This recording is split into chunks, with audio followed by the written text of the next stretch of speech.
Hi friends. I meant to film and upload this last week, but if we're being completely honest, my mental health is not doing too great right now.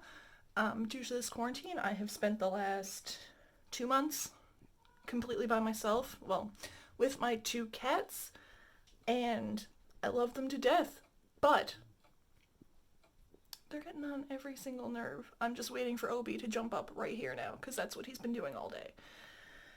Anyway, um, today we're going to make bread pudding because if you're anything like me, sometimes you go a little overboard buying some things and your bread goes a bit stale before you get a chance to eat it all. So, that's what we're going to do. We're going to turn our stale bread into a really good, quick dessert.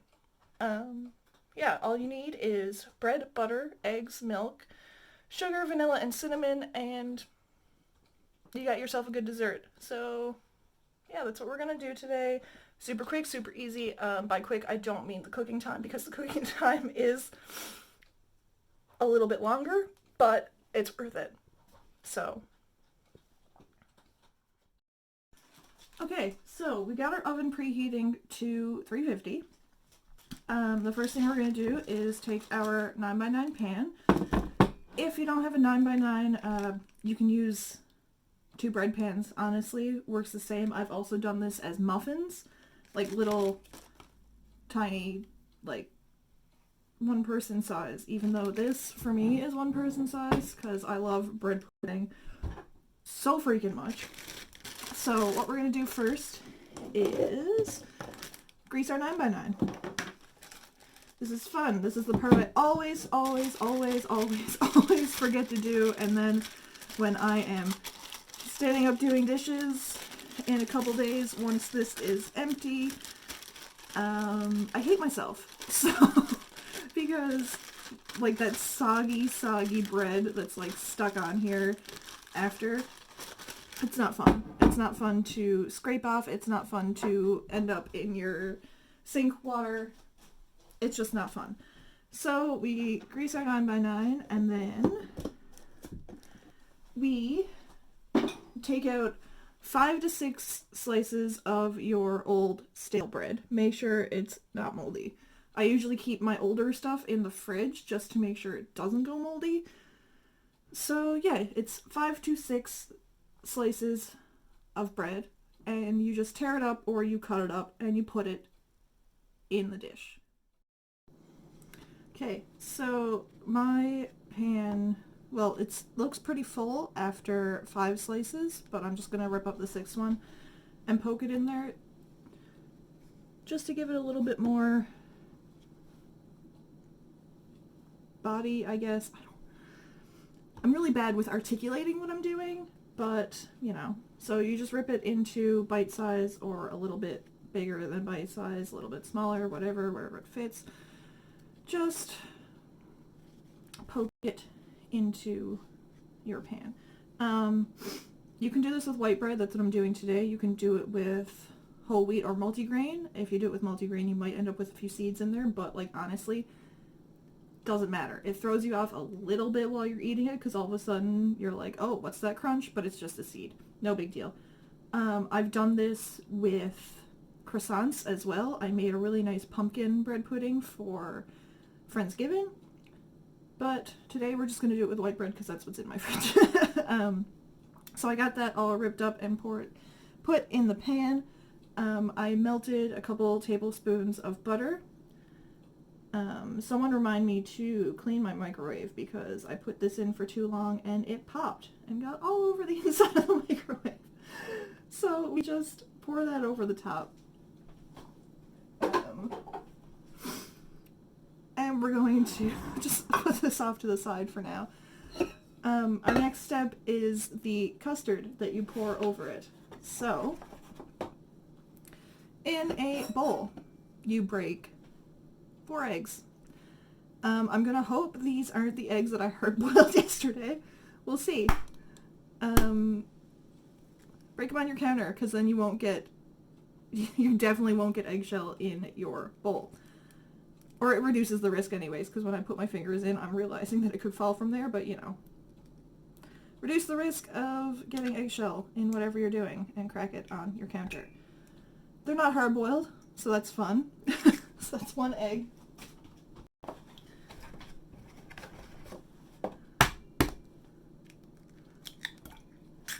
2.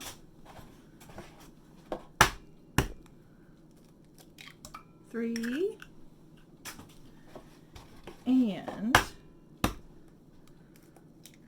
number 4.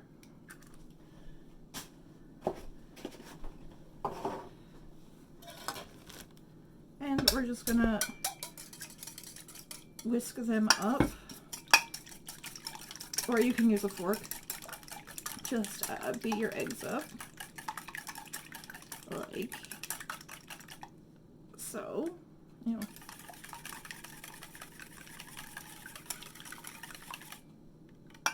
Okay, whisk them up nice and beaten and homogenized.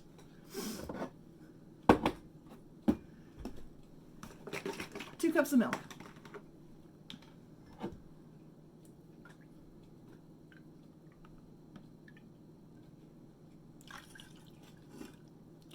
1 and 2.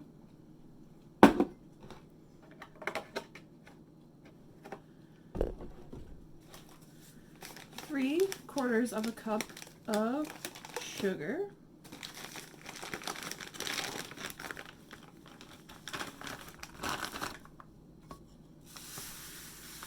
This is actually a 3/4 cup, so I'm only going to do it once.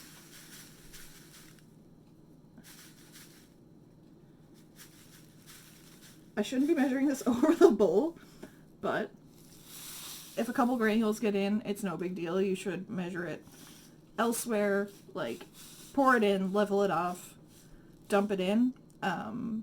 Another case of do as I say and not as I do, but I'm making this for just me, so I'm not worried.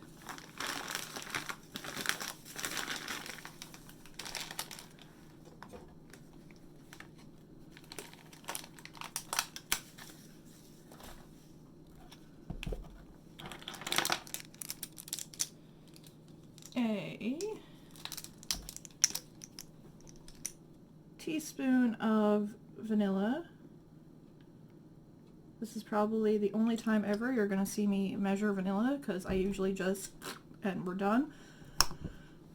Because artificial vanilla, as long as you don't put like a shitload in there, it really doesn't matter.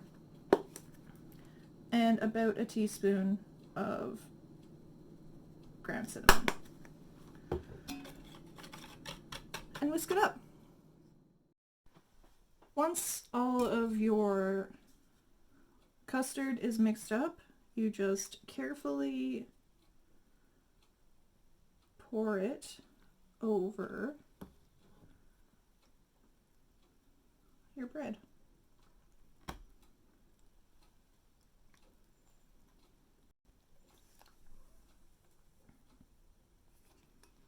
Oh, lovely. That's all that nice sugar down the bottom, so that's going to end up in like one spot. And you press all your bread down into the custard. I've done this and I put like chocolate chips or berries or something in it as well, but honestly I just like the plain bread pudding itself, and then you can just like put whatever you want on it after. I believe it was my grandmother used to make it when we were younger, and we would have it with like a sprinkle of sugar on top and like drizzle some carnation milk over it, and like it doesn't sound super great, but oh my god, that was like the one of the desserts I always looked forward to. Another one is chocolate cake and custard, which might be something I would do later on, because that is another, it doesn't sound like much dessert, but oh my god, is it ever delicious. So yeah, like mush, I guess, for lack of a better word, mush all your bread down into the custard. with a fork. Make sure everything is in. You can leave this to sit if you'd like. You can I know a friend of mine leaves hers to, or she told me she left hers to sit for usually about 45 minutes. It can go into the oven like this as well. The one that I made for Friendsgiving, I put in the fridge overnight because I had to work and I wasn't able to do it that day. Yeah, it can just sit overnight if you want it to. It can, or like I said, you can put it in just like this. No big deal. It's just going to continue to soak up the custard and get a little bit more flavor if you leave it.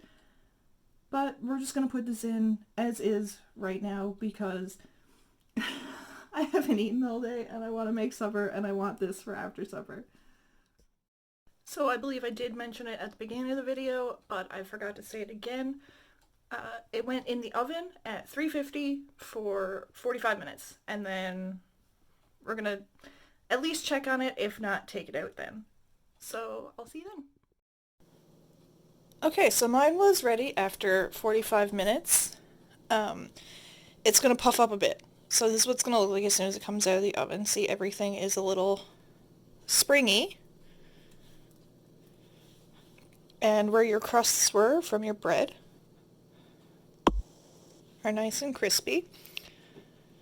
It might be a little underdone in the center, but that's fine because this will sit. It'll carry on baking. It'll bake like the middle of it, the very center, with the residual heat that's in the pan, and you just let it sit, and it'll deflate a little bit too. It's not going to look this puffy.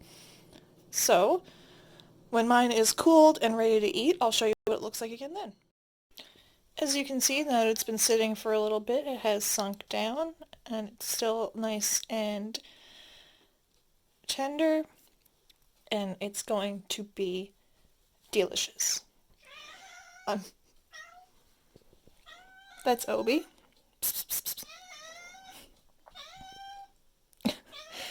I'm gonna put mine in my bowl, put a little bit of sugar, and I don't have any evaporated milk, carnation milk, whatever you want to call it, so I'm just going to put a little bit of almond milk on it and see if that's just as good. So I got a little bit of sugar, a little bit of almond milk put on it. I just put it in a bowl, in a cup, whatever.